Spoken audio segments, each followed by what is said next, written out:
Wages are rising, and yet somehow everyone feels poorer. Hey, this is Coinrad, and today we're breaking down how inflation pulled off the greatest trick of the 2020s, turning pay raises into pay cuts.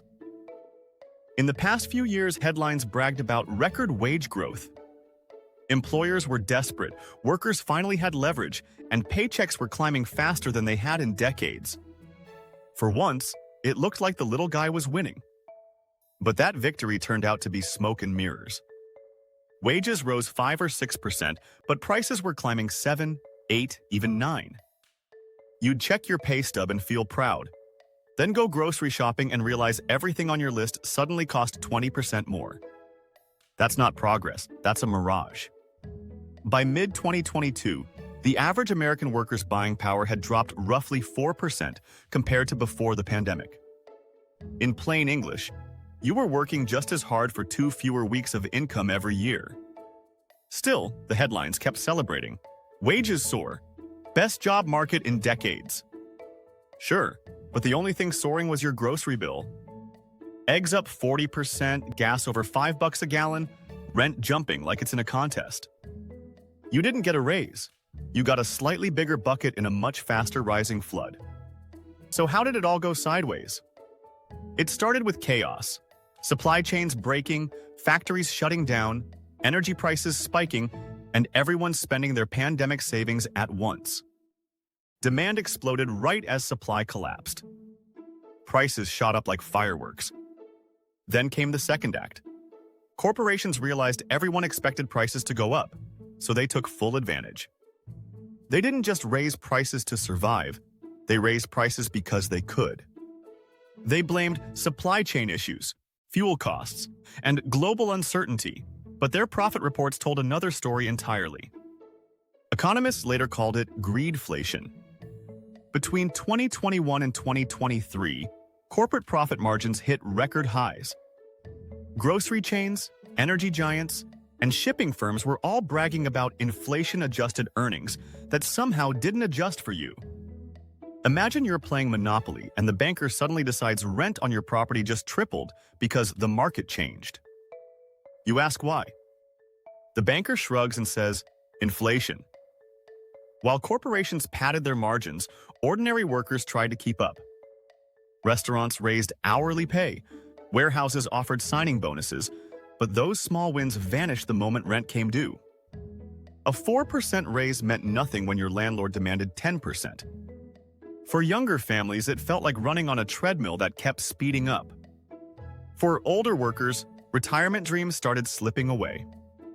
And for people already retired, inflation shredded fixed incomes. Decades of careful saving suddenly bought less gas, less food, less security. Some retirees went back to part-time work. Others just cut back and hoped prices would cool off soon. They did, sort of, but the damage was already done. When inflation hit its peak, the Federal Reserve stepped in swinging. Their solution? Jack up interest rates to cool the economy.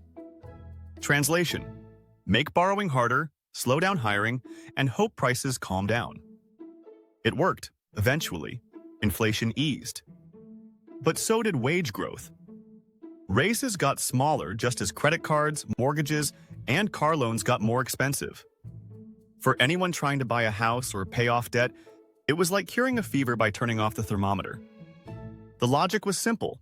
People spend less when money costs more. But the side effect was brutal.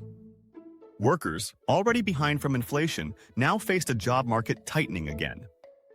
The strong economy that was supposed to help them finally breathe just took the air right back out.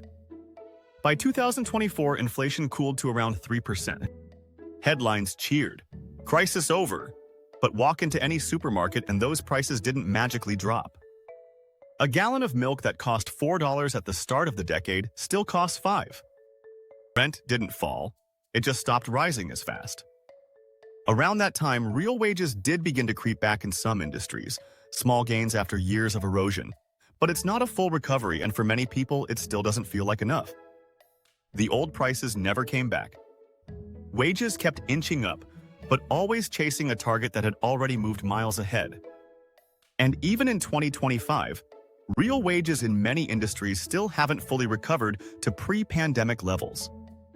So while economists debate whether inflation is under control, regular people are still doing the math at the checkout line and wondering, if inflation is gone, why does everything still feel expensive? This wasn't just bad luck, it was a transfer of power. Inflation shifted wealth upward. Companies passed their costs down to consumers and kept the extra margin.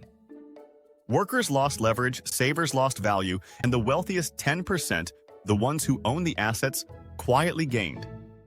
Boomers on fixed incomes saw their retirement dollars shrink.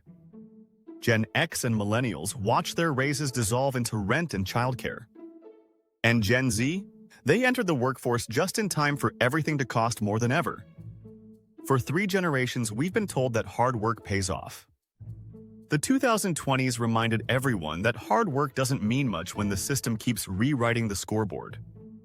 Inflation didn't just raise prices, it redefined what normal feels like. Your raise didn't fail, the system did. The biggest pay increases in decades turned into one of the greatest wealth transfers in modern history. And while policymakers point to lower inflation rates as proof the crisis is over, the truth is simpler. The pain didn't end. It just stopped making headlines. You didn't imagine it. Your paycheck really is smaller than it looks. Prices stayed high, profits stayed higher, and the middle class kept running to stand still. This is Coinrad. Hit subscribe and stick around for more stories about money, markets, and the madness they create.